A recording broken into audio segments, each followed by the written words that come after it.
मुख्य बात यह है कि एक बार आत्मविश्वास आ गया फिर कुछ भी बात असंभव नहीं है। आत्मविश्वास, self confidence is the main thing.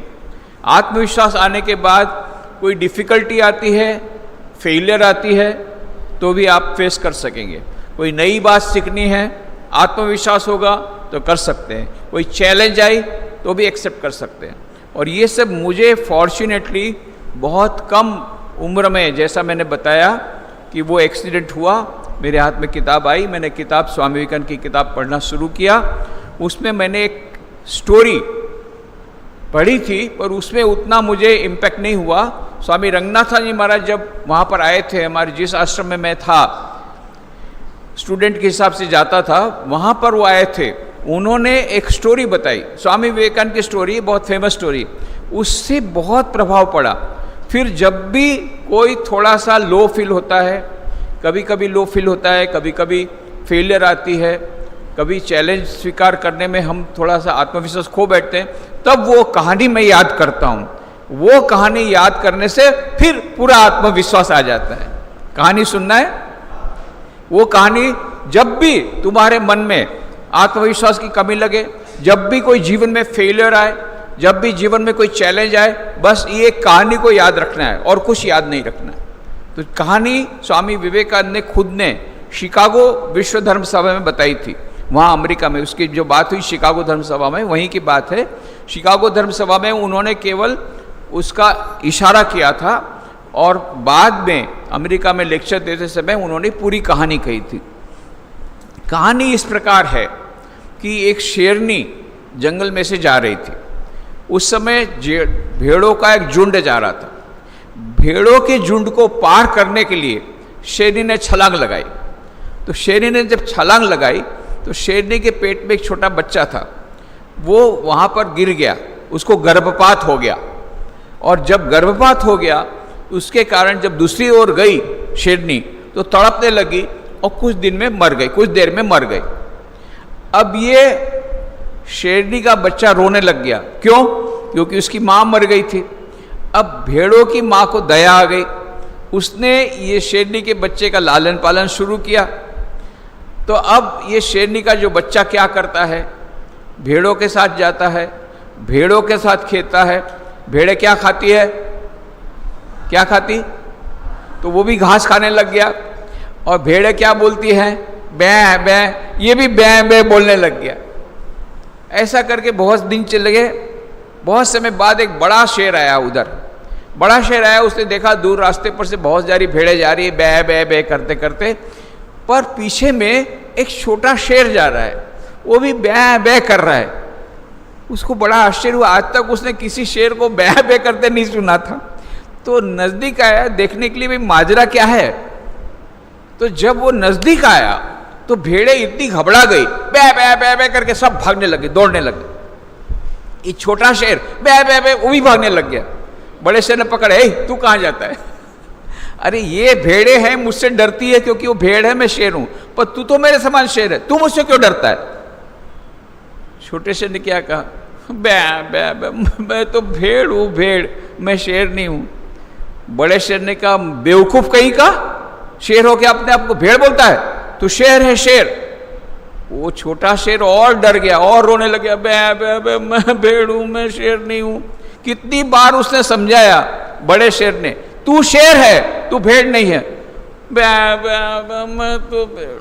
अब बड़े शेर को बड़ा गुस्सा है, पकड़ा उसको, घसीट करके लाया एक तालाब के किनारे। देख, ये तालाब में देख, पानी में देख, तेरा चेहरा देख, मेरे समान, मेरा चेहरा, तेरा चेहरा मेरे समान है, शेर के समान कि भेड़ के समान है, देख। छोटे शेर ने, अरे मेरा चेहरा तो इस शेर के समान है, अब तू समझ गया, तू शेर है, भेड़ नहीं है। अब बै बै करना बंद कर, मेरे समान गर्जना कर। गर्जना करना शुरू कर, चल अब तू जंगल का राजा बन गया, जंगल का राजा बन गया।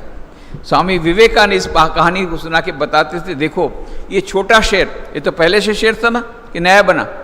पहले से था। तो क्यों बै बै करता था? भूल गया था कि मैं शेर हूं।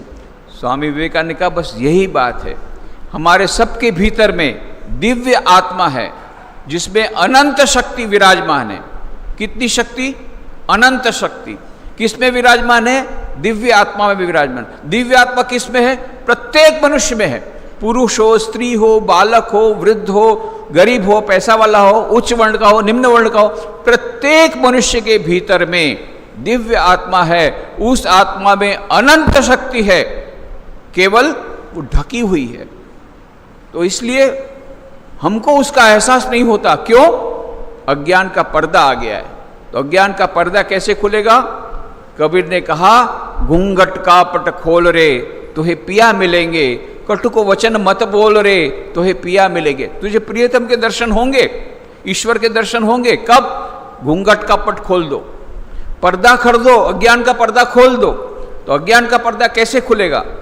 तो स्वामी विवेकानंद ने पूरा वेदांत का सार राजयोग के ग्रंथ में एक पैराग्राफ में दे दिया।